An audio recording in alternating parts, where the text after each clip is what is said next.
আসসালামু আলাইকুম ওরহমতুল্লাহ। যে 10টি গুণ থাকলে বুঝবেন আপনি ভালো মানুষ।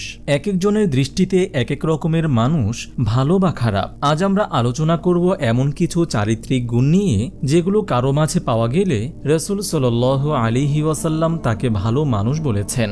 যেহেতু এটি সংক্ষিপ্ত একটি ভিডিও, এখানে সব গুণাবলী একত্র করা সম্ভব নয়, তবুও বিশেষ 10টি গুণ সংক্ষিপ্ত আকারে তুলে ধরা হলো। তা হলো নম্বর 1, যারা লেনদেনে স্বচ্ছ সে অবশ্যই ভালো মানুষ। ইসলাম লেনদেনে স্বচ্ছতাকে বিশেষভাবে গুরুত্ব দিয়েছে। একটা মানুষ সারা জীবন ইবাদত করল কিন্তু তার লেনদেন ভালো না, সে মানুষের ঋণ পরিশোধ করে না, তাহলে সে ইসলামের দৃষ্টিতে ভালো মানুষ নয়, বরং খারাপ মানুষ। আবু হুরায়রা রাদিয়াল্লাহু তাআলা আনহু থেকে বর্ণিত, একজন লোক নবী করিম সাল্লাল্লাহু আলাইহি ওয়াসাল্লামের কাছে তার প্রাপ্য ওটের তাগাদা দিতে আসে। আল্লাহর রাসূল সাল্লাল্লাহু আলাইহি ওয়াসাল্লাম সাহাবীদের বলেন, তাকে একটি উট দিয়ে দাও। তারা বলেন, তার চেয়ে উত্তম বয়সের উটই দিচ্ছি। লোকটি উট পেয়ে বলল, আপনি আমাকে পূর্ণ হক দিয়েছেন, আল্লাহ আপনাকে যেন পূর্ণ হক দেন। আল্লাহর রাসূল সাল্লাল্লাহু আলাইহি ওয়াসাল্লাম বলেন, তাকে সেটি দিয়ে দাও, কেননা মানুষের মধ্যে সেই উত্তম যে উত্তম রূপে ঋণ পরিশোধ করে। সহিহ বুখারী হাদিস নম্বর 2392। নম্বর 2, যে তার পরিবারের চোখে উত্তম সে অবশ্যই ভালো মানুষ। অনেক মানুষ দুনিয়ার সবার সঙ্গে ভালো ব্যবহার করে কিন্তু নিজের পরিবারের খোঁজ রাখে না বা পরিবারের মানুষের সঙ্গে ভালো ব্যবহার করে না। সে ইসলামের দৃষ্টিতে ভালো মানুষ নয়, বরং ইসলামের দৃষ্টিতে ভালো মানুষ হতে হলে পরিবারের সঙ্গে একইভাবে ভালো ব্যবহার করতে হবে। ইবনে আব্বাস রাদিয়াল্লাহু তাআলা আনহু থেকে বর্ণিত, নবীজি সাল্লাল্লাহু আলাইহি ওয়াসাল্লাম বলেন, তোমাদের মধ্যে সেই ব্যক্তি উত্তম যে নিজের পরিবারের কাছে উত্তম, আর আমি তোমাদের চেয়ে আমার পরিবারের কাছে অধিক উত্তম। ইবনে মাজাহ হাদিস নম্বর 1977।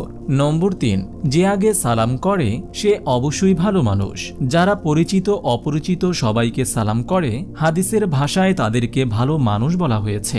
আব্দুল্লাহ ইবনে আমর রাদিয়াল্লাহু তাআলা আনহু থেকে বর্ণিত, এক ব্যক্তি রাসূল সাল্লাল্লাহু আলাইহি ওয়াসাল্লামকে জিজ্ঞেস করল, ইসলামের কোন কর্ম ভালো? তিনি বলেন, খাদ্য দান করা, পরিচিত অপরিচিত সবাইকে সালাম করা। নাসাই হাদিস নম্বর 5000। নম্বর 4, দানশীল ব্যক্তি অবশ্যই ভালো মানুষ। যারা আল্লাহর সন্তুষ্টির জন্য বেশি বেশি দান সাদাকা করে তাদেরকে হাদিসের ভাষায় ভালো মানুষ বলা হয়েছে। আব্দুল্লাহ ইবনে ওমর রাদিয়াল্লাহু তাআলা আনহু থেকে বর্ণিত, রাসূল সাল্লাল্লাহু আলাইহি ওয়াসাল্লাম সাদাকা এবং কারো কাছে কিছু না চাওয়া থেকে আত্মরক্ষা বিষয়ে আলোচনা প্রসঙ্গে বলেন, উপরের হাত নিচের হাত থেকে উত্তম। উপরের হাত হলো ব্যয়কারীর হাত আর নিচের হাত হলো গ্রহীতার হাত। নাসাই হাদিস নম্বর 2533। নম্বর 5, যারা নামাজে বিনয়ী হয়ে দাঁড়ায় তারা অবশ্যই ভালো মানুষ। যারা নামাজে দাঁড়ানোর সময় অত্যন্ত বিনয়ের সহিত দাঁড়ায়, হাদিসের ভাষায় তাদের ভালো মানুষ বলা হয়েছে। ইবনে আব্বাস রাদিয়াল্লাহু তাআলা আনহু বলেন, রাসূল সাল্লাল্লাহু আলাইহি ওয়াসাল্লাম বলেছেন, তোমাদের মধ্যকার উৎকৃষ্ট হচ্ছে ওইসব লোক যারা নামাজের মধ্যে নিজের কাঁধ বেশি নরম করে দেয়। আবু দাউদ হাদিস নম্বর 672। নম্বর 6, যারা প্রথম কাতারে নামাজ পড়ে তারা ভালো মানুষ। যারা সূরা ইখলাস ও গুরুত্বের সহিত প্রথম কাতারে দাঁড়িয়ে নামাজ আদায় করে, হাদিসের ভাষায় তাদের উত্তম মানুষ বলা হয়েছে।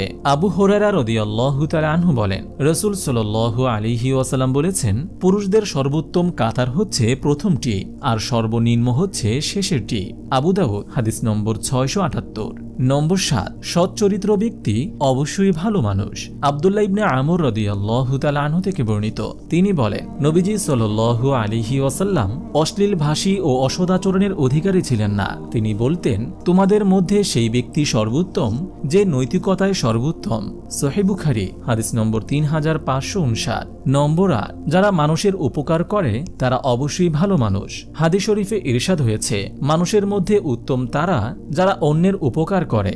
নম্বর 9, যে আমলময় দীর্ঘ হায়াত পেয়েছে সে অবশ্যই ভালো মানুষ। আবু বকর রাদিয়াল্লাহু তাআলা আনহু থেকে বর্ণিত, তিনি বলেন, কোন এক ব্যক্তি প্রশ্ন করল, হে আল্লাহর রাসূল সাল্লাল্লাহু আলাইহি ওয়াসাল্লাম, উত্তম ব্যক্তি কে? তিনি বলেন, যে দীর্ঘ জীবন পেয়েছে এবং তার আমল সুন্দর হয়েছে। সে আবার প্রশ্ন করল, মানুষের মধ্যে কে নিকৃষ্ট? তিনি বলেন, যে দীর্ঘ জীবন পেয়েছে এবং তার আমল খারাপ হয়েছে। তিরমিজি হাদিস নম্বর 2330। নম্বর 10, যার অনিষ্ট থেকে অন্য মুসলিম নিরাপদে থাকে সে অবশ্যই ভালো মানুষ। আব্দুল্লাহ ইবনে আমর রাদিয়াল্লাহু তাআলা আনহু থেকে বর্ণিত, নবী করিম সাল্লাল্লাহু আলাইহি ওয়াসাল্লাম বলেছেন, প্রকৃত মুসলিম সেই যার মুখ ও হাত থেকে মুসলমানরা নিরাপদ থাকে, আর মুহাজির সেই আল্লাহ যা নিষেধ করেছেন তা যে পরিত্যাগ করে। সহিহ বুখারী হাদিস নম্বর 6484। আপনি যদি এরকম ভিডিও আরও পেতে চান তাহলে এই চ্যানেলটি সাবস্ক্রাইব করে পাশে রাখা বেল আইকনটি অন করে দিন।